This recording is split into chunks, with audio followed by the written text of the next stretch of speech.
ایک دن بچے باہر پارک میں کھیل رہے تھے۔ کھیلتے کھیلتے ان کو وہاں پر ایک بڑا سا بیج نظر آیا۔ وہ دکھنے میں بالکل ایک بیج کے جیسا تھا، لیکن اس کا سائز کافی بڑا تھا۔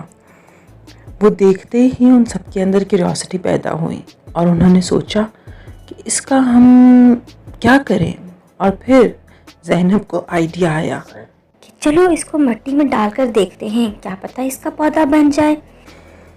انہوں نے کہا ہاں ٹھیک ہے۔ عمر بھاگ کر گیا اور پانی کا گلاس لے آیا۔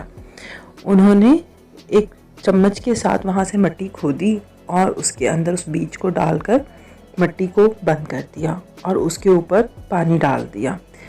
دیکھتے ہی دیکھتے اس سے ایک چھوٹا سا پودا نمودار ہوا جو کہ بڑا ہوتا گیا اسی وقت، اور بڑا ہوتے ہوتے ہوتے ہوتے وہ جیسے آسمان میں چلا گیا۔ اب تو ان کو نظر بھی نہیں آ رہا تھا کہ وہ پودا کتنا اونچا ہو چکا تھا، اور پھر اس کے اوپر بڑے بڑے پتے نمودار ہوئے، اتنے بڑے اور موٹے پتے جن کو وہ آسانی سے سیڑھی سمجھ کر استعمال کر سکتے تھے۔ اب تو بچوں کی کیوریوسٹی اور بڑھ گئی تھی، ایسا کیسے ہو سکتا تھا کہ وہ ایسے ہی گھر چلے جاتے۔ انہوں نے ان کے پتوں کو سیڑھی سمجھ کر اس پر چڑھنا شروع کر دیا اور سوچا کہ آخر دیکھیں تو صحیح کہ یہ کون سا پودا ہے، لگتا ہے کوئی میجیکل پلانٹ ہے، یہ کہاں تک جا رہا ہے۔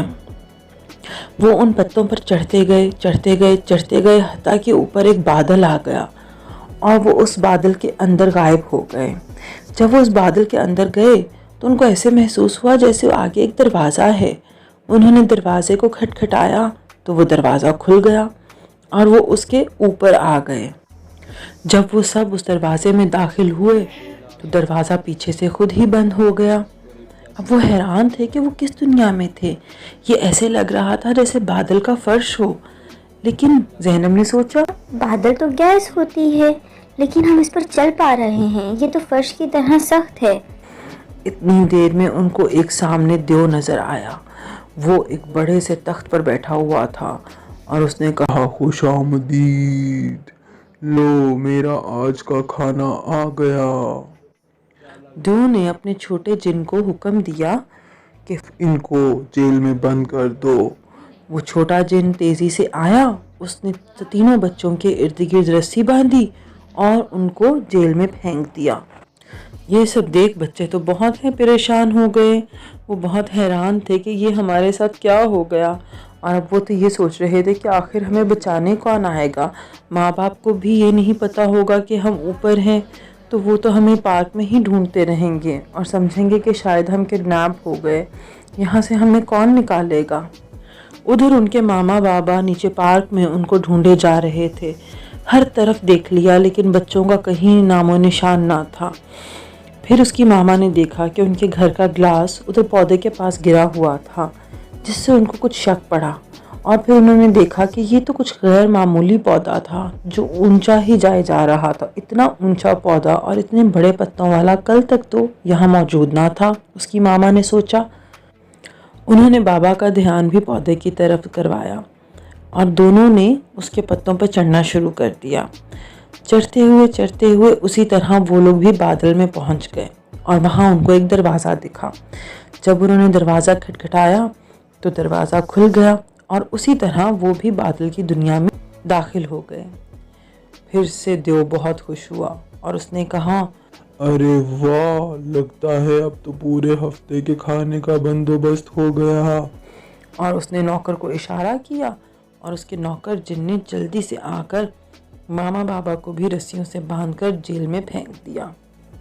ماما بابا کو جیل میں آئے دیکھ علی، عمر اور زینب بہت پریشان ہوئے۔ پہلے تو وہ خوش ہوئے کہ ہمارے والدین ہمارے پاس آ گئے ہیں، لیکن پھر ان کو یہ فکر پریشان کرنے لگی کہ اب ہمیں کون بچائے گا، اب تو کوئی ہمیں ڈھونڈے گا بھی نہیں، کسی کو کیا پتا کہ ہم کس مشکل میں ہیں۔ اتنے میں ان کے بابا کو خیال آیا۔ انہوں نے کہا بیٹا، جہاں کوئی نہیں ہوتا وہاں اللہ تعالیٰ ہوتا ہے، صرف اللہ تعالیٰ سے دعا کرو، اور ہم نہیں جانتے کہ کس طرح سے ہماری مدد ہو جائے گی۔ تم لوگوں کو سکھایا ہے نا، درود شریف پڑھو، دعائیں پڑھو اور اللہ تعالیٰ سے دعا مانگو، انشاءاللہ اللہ تعالیٰ ہماری ضرور مدد کریں گے۔ یہ کہہ کر سب بچے اور والدین دعا کرنے لگے اور تسبیحاں پڑھنے لگے اور اللہ تعالیٰ سے گڑ گڑا کر دعا مانگنے لگے کہ اللہ تعالیٰ ان کو اس مشکل سے نکال دیں۔ ادھر دیو کے باورچی نے تیاری شروع کر دی۔ اس نے ایک بڑا سا پتیلا رکھا اور اس کے نیچے آگ جلائی اور وہ آپس میں مشورہ کر رہے تھے کہ کس کو سب سے پہلے پکائیں، اور دیو کہہ رہا تھا کہ سب سے چھوٹے کو سب سے پہلے پکائیں کیونکہ اس کو آج زیادہ بھوک نہیں تھی۔ عمر یہ سن کر بہت پریشان ہو رہا تھا اور عمر رونے لگا۔ اس کی ماما نے اس کو اپنے ساتھ لگایا اور کہا عمر روتے نہیں ہیں، پریشان نہیں ہوتے ہیں، جہاں پر اللہ تعالیٰ سے امید ہو وہاں پر کچھ بھی ختم نہیں ہوتا۔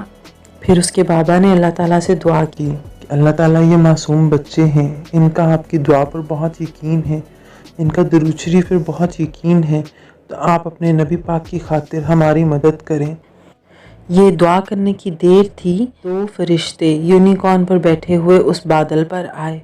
انہوں نے آتے ہی اس دیو کو اور اس کے نوکر جن کو پکڑ لیا اور ان کو باندھ دیا اور ان کو باندھ کر انہی کی جیل میں پھینک دیا، اور ماما بابا اور تینوں بچے جیل سے باہر آ گئے۔ پھر فرشتوں نے ان کو اپنے ساتھ یونیکارنز پر بٹھایا اور ان کو اڑاتے ہوئے نیچے لے آئے، نیچے لا کر ان کو ان کے گھر کے سامنے چھوڑ دیا۔ اس پر اس کے بابا نے پوچھا کہ وہ پودا تو ابھی تک پارک میں موجود ہے، اس کا کیا ہوگا؟ تو فرشتوں نے کہا آپ پریشان نہ ہو، ہمیں جو حکم ملا ہے ہم اس کو پورا کریں گے۔ وہ فوراً پارک کی طرف گئے اور انہوں نے وہاں جا کر اس بیج کو مٹی سے نکال لیا۔ اس بیج کو نکالتے ہی وہ پودا بالکل ختم ہو گیا اور وہ بیج لے کر فرشتے آسمان میں واپس چلے گئے کہ نہ وہ بیج نیچے آئے گا اور نہ کسی کو تنگ کرے گا۔ ماما بابا اور بچے خوشی خوشی گھر آ گئے۔ انہوں نے گھر آ کے شکر کے نفل عطا کیے، لیکن بچوں کو ابھی تک ایسا معلوم ہو رہا تھا جیسے انہوں نے کوئی خواب دیکھا ہو۔ وہ سوچ رہے تھے کہ کیا اگر وہ کسی کو بتائیں گے کہ انہوں نے یونیکارنز دیکھے اور فرشتے دیکھے تو کوئی ان کی بات کا اعتبار کرے گا؟ تو بابا نے ان کو سمجھایا کہ اس طرح کی میجیکل باتوں کا ذکر ہر کسی سے نہیں کرتے، آپ بہت اسپیشل ہیں اور ایسے کام صرف اسپیشل لوگوں کے ساتھ ہی ہوتے ہیں۔ اور پھر وہ لوگ اپنے گھر جا کر خوشی خوشی سو گئے۔